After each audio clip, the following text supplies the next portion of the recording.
আসসালামু আলাইকুম। নাইমা বলছি বিক্রমপুর থেকে। বাংলাদেশি ব্লগার মম নাইমা চ্যানেলে সবাইকে স্বাগতম। কে কোথা থেকে আমার ভিডিও দেখছেন তা তো আমার জানা নেই, তবে কাছে এবং দূরে, দেশ ও দেশের বাইরে যে যেখান থেকে আমার ভিডিও দেখছেন, আশা করছি সবাই আল্লাহর রহমতে অনেক ভালো আছেন। আমিও আলহামদুলিল্লাহ ভালো আছি। ভোরবেলা খুব সুন্দর একটা সময় পার করছিলাম, চারিদিকটা একদম নীরব, ফুরফুরে ঠান্ডা বাতাস বইছিল চারিদিকে। ৩-৪ দিন যাবৎ একটানা রোদ হওয়াতে আমার ছাদের গাছগুলোর খুবই খারাপ অবস্থা। এতদিন যাবৎ প্রায় প্রতিদিনই কম বেশি বৃষ্টি হয়েছে, আর এখন ৩-৪ দিন যাবৎ একটানা রোদ। এতদিন একটানা বৃষ্টি হওয়ার কারণে গাছে একদমই পানি দেওয়ার প্রয়োজন পড়েনি, আর গাছে পানি না দিতে আমার গাছে পানি দেওয়ার অভ্যাসটাই চলে গেছে। আর পর্যাপ্ত পরিমাণে পানি না দেওয়ায় এই ৩-৪ দিনের রোদে আমার গাছের অবস্থা খুবই খারাপ। এটা হচ্ছে আমার ১২ মাসের গাঁদা ফুলের একটা গাছ। এরকম আরও কয়েকটা গাছ ছিল যেগুলোতে ১২ মাস গাঁদা ফুল ফোটে, কিন্তু এখন ওগুলো বেঁচে আছে কিনা জানি না, খুঁজে দেখতে হবে। তো গাছের মায়ে আজ খুব ভোরবেলায় আমি গাছে পানি দিতে চলে এসেছি।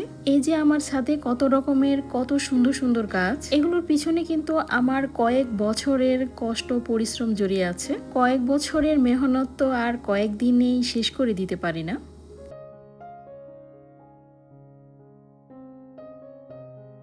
আমার আজকের ভিডিওটা ছিল বৃহস্পতিবারের। তো বৃহস্পতিবারে আমি সকালে বা দুপুরে তেমন কিছু রান্না করি না, কারণ বৃহস্পতিবার রাতে আমার হাজব্যান্ড বাসায় আসেন, তো উনি যা খেতে চান সেটাই আমি সন্ধ্যার পরে রান্না করি।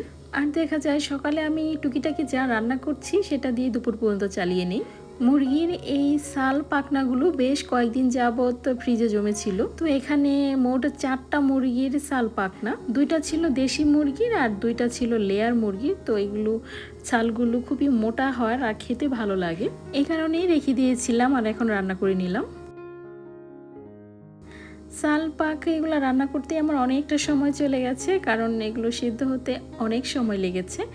আর যেহেতু আলু দিয়ে রান্না করেছি, আর এখনকার আলু সিদ্ধ হতে অনেকটা সময় লাগে, তো সব মিলে আমার অনেকটা সময় পার হয়েছে এমনিতেই। তারপরে আমি রুটি বানিয়ে নিলাম, কারণ আমার ছেলের মাদ্রাসা থেকে আসার সময় হয়ে এসেছে, তো ও টিফিন খেতে চলে এসেছে।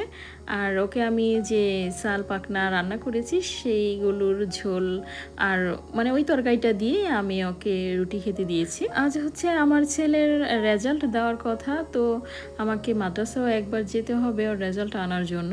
আমার ছেলে টিফিন খেয়ে যাওয়ার পরে তারপর আমিও নাস্তা করে নিয়েছি, আর সকালের নাস্তা শেষ করে রেডি হয়ে তারপরে বেরিয়ে যাচ্ছি মাদ্রাসার উদ্দেশ্যে। যেহেতু বাড়ির একবারই কাছে মাদ্রাসা, যেতে 1 মিনিট সময় লাগবে, তো আমি হাতে ওই রকম সময় নিয়ে বের হয়েছি।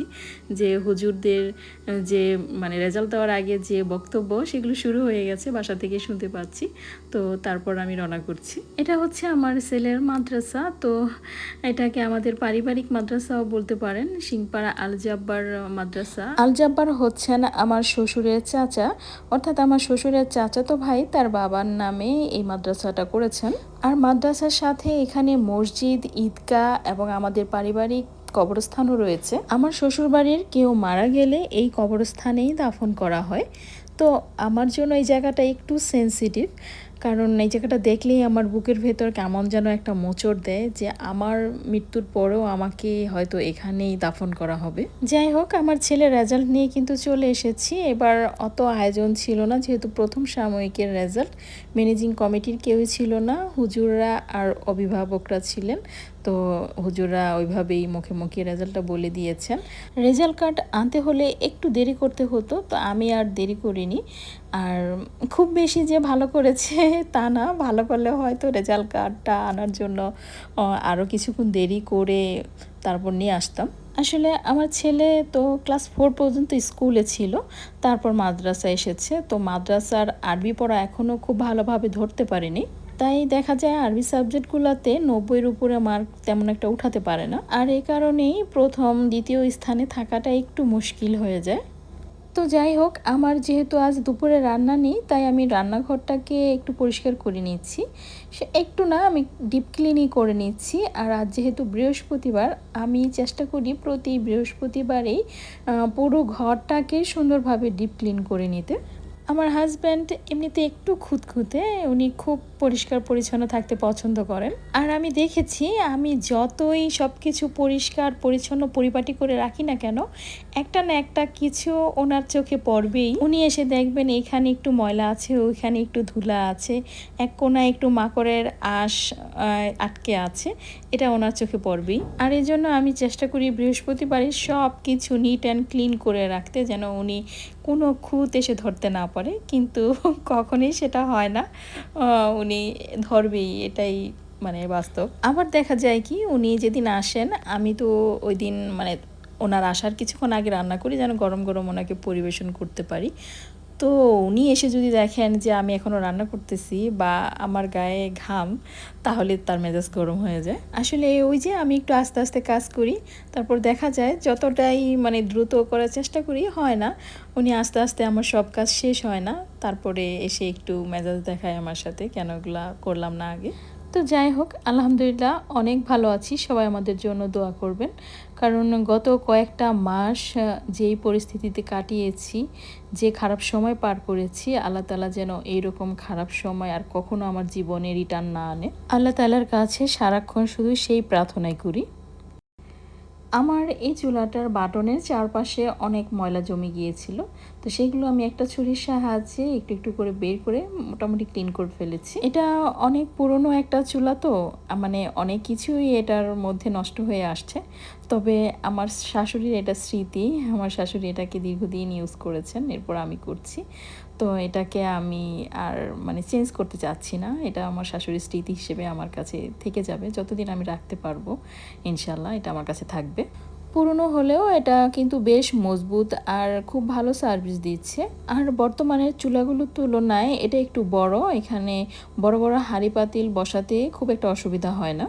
এই মডেলের চুলাটা দেখে এখন হয়তো মনে হয় এটা মডেল পুরনো হয়ে গেছে, কিন্তু একটা সময় যখন এই চুলাগুলো বের হয়েছিল সবাই কিন্তু একদম লুফে নিয়েছিল। নতুন যখন এই মডেলটা এসেছিল সবাই খুব পছন্দ করেছিল। আমার এই চুলার বয়স প্রায় 11 বছর। আমার ছেলের জন্মের পরপরই আমার হাজব্যান্ড এই চুলাটা কিনে এনেছিলেন আমার শাশুড়ির জন্য, যে আমার ছেলের জন্মের পর দেখা গেছে ওনার কাজের পরিমাণ একটু বেড়ে গিয়েছিল, কারণ আমি তো কিছু করতে পারতাম না। আর তখন প্রচণ্ড শীত ছিল, আমার ছেলে একদম কনকনে শীতের মধ্যে তার জন্ম। তো তখন দেখা যেত আমার জন্য রুটি বানাতে হতো, চা বানাতে হতো, গরম পানি করতে হতো। তো এত কিছু রাতে বা খুব সকালে বা যখনই হোক না কেন মাটির চুলায় করতে একটু অসুবিধা ছিল। আর আমার শাশুড়ি যেহেতু একা ছিলেন, একা এত কাজ করাটাও একটু কষ্টের, তো এই কারণে এই চুলাটা আমার হাজব্যান্ড আমার শাশুড়ির জন্য নিয়ে এসেছিলেন। আর এই তো সব কিছু ধোয়া মোছার পর আমার রান্নাঘরটাকে দেখতে কেমন লাগছে বলেন তো। আমার ইনডোর প্ল্যান্টগুলো বেশ কয়েকদিন রইলো বারান্দায়, আলো বাতাস ঠিকঠাক পেয়েছে মনে হচ্ছে। তো এখন আবার যেগুলো যেখানে ছিল সেই জায়গা মতো আবার রেখে দিচ্ছি, কারণ যার জায়গা যেখানে তাকে সেখানেই রাখতে হয়, নয়তো সেই জায়গাটা অপূর্ণ আর ফাঁকাই রয়ে যায়। আর ঘরে রিয়েল প্লান্ট রাখতে আমার কাছে খুবই ভালো লাগে, যদিও এগুলো গ্রো করা বা দীর্ঘদিন বাঁচিয়ে রাখা খুবই কষ্টের একটা কাজ, তারপরেও সেই কষ্টের কাজগুলো আমি করি আর করতে ভালোও লাগে। কারা কারা আমার মতো রিয়েল প্লান্ট ঘরে রাখতে পছন্দ করেন চাইলে কিন্তু কমেন্টে জানাতে পারেন। আর ওই যে বললাম বৃহস্পতিবার আমি আমার ঘরটাকে খুব ভালোভাবে ক্লিন করে নেওয়ার চেষ্টা করি। ঘরে একটু ধুলাবালি বা ময়লা অথবা বিছানার চাদরে একটু দাগ বা কোথাও একটু কালো হয়ে আছে, এগুলো আমার হাজব্যান্ড একদমই পছন্দ করেন না। তো সারা সপ্তাহ আমার ঘরের অবস্থা যেমনই থাক, বৃহস্পতিবার চেষ্টা করি সব কিছু পরিষ্কার করে নিতে, আর শুক্রবার একদমই পরিপাটি থাকবে, ঘরও পরিপাটি থাকবে। আর শুক্রবার দেখা যায় বিভিন্ন রকমের রান্না করতে করতে আমার সারাদিন এমনিতেই শেষ হয়ে যায়। দেখা যায় সারা সপ্তাহে আমার হাজব্যান্ড থাকে বাড়ির বাইরে, তো খুব একটা ভালো মন্দ তো ওই রকম খাওয়া হয় না। মাঝে মাঝে আমি তরকারিটা রান্না করে পাঠাই, তো এজন্য যখন বাড়িতে থাকেন 2-1 দিন, তো আমি চেষ্টা করি ওনার পছন্দের সব কিছুই রান্না করার। সকালের নাস্তায় আমি জিজ্ঞেস করি কি খাবে, যদি কিছু পছন্দের থাকে বলে, অথবা আমি আমার পছন্দ মতো একটু অন্য ধরনের কোনো নাস্তা বানানোর চেষ্টা করি। বউয়া খিচুড়ি বা ভর্তা টাইপের কিছু হলে উনি পছন্দ করেন। এছাড়া আমার অন্য যা মনে চায়, অনেক সময় অনেক কিছু মাথায় ঘুরপাক খায় যে সকালের এই নাস্তাটা হলে স্পেশাল কিছু একটা হতো, তখন আর কি যখন যেটা আর কি মনে চায় আমি করি। যদি পছন্দ হয় উনি খান, অথবা যদি ভালো না লাগে বলে যে না এটা ভালো হয় নাই, তাহলে আর ওইটা আর করি না। যেটা পছন্দ করেন যে না এটা ভালো হয়েছে, তখন এটা আবার রিপিট করি। তো এভাবেই সপ্তাহ পর সপ্তাহ আমার পার হয়। আর সপ্তাহের বাকি দিনগুলোর মধ্যে বৃহস্পতিবার আর শুক্রবার এই দুইটা দিন আমার খুবই ব্যস্ততম দিন কাটে। ঘরের সব কাজ তো আর ক্যামেরায় বন্দি করে ভিডিও তো দেখানো সম্ভব না, কারণ সারা দিনের সব কাজকর্ম দেখাতে গেলে ঘন্টার পর ঘন্টা পার হয়ে যাবে। আমিও এত ভিডিও করতে পারবো না, আর আপনাদেরও এত দেখার ধৈর্য হবে না। তাই 10-12 ঘন্টার কাজগুলোকে 10-12 মিনিটের ভিডিওতে নিয়ে আসাই একজন কন্টেন্ট ক্রিয়েটরের কাজ। তো সারাদিনে আরও অনেক কাজকর্ম করেছি, সেগুলো আর ভিডিও করা হয়নি। একেবারে চলে এসেছি রাতের রান্নায়। পুকুরের মাছ ধুন্দুল দিয়ে রান্না করলে উনি এটা খুবই পছন্দ করেন, খুব পছন্দের একটা তরকারি। তো ভাবলাম এটাই রান্না করি। আর আমার আম্মু খুব সুন্দর করে বেছে টেছে কিছু শাপলা দিয়ে গিয়েছিলেন, সেটাই ভাজি করেছি। ইচ্ছে ছিল চিংড়ি মাছ দিয়ে শাপলা ভাজি করব, চিংড়ি মাছ ফ্রিজ থেকে বের করতেই ভুলে গিয়েছিলাম, এজন্য আর চিংড়ি মাছটা দেওয়া হয়নি। তো যাই হোক, এই ছিল আমার আজকের আয়োজন। ভিডিওটি কেমন লাগলো জানাতে একদমই ভুলবেন না। ভিডিওর কোনো অংশ যদি এতটুকু ভালো লেগে থাকে তাহলে প্লিজ একটা লাইক দিবেন, আর এ ধরনের আরও নতুন নতুন ভিডিও পেতে আমার চ্যানেলটাকে সাবস্ক্রাইবও করে রাখতে পারেন। আজ এ পর্যন্তই, সবাই অনেক ভালো থাকবেন। আল্লাহ হাফেজ, আসসালামু আলাইকুম।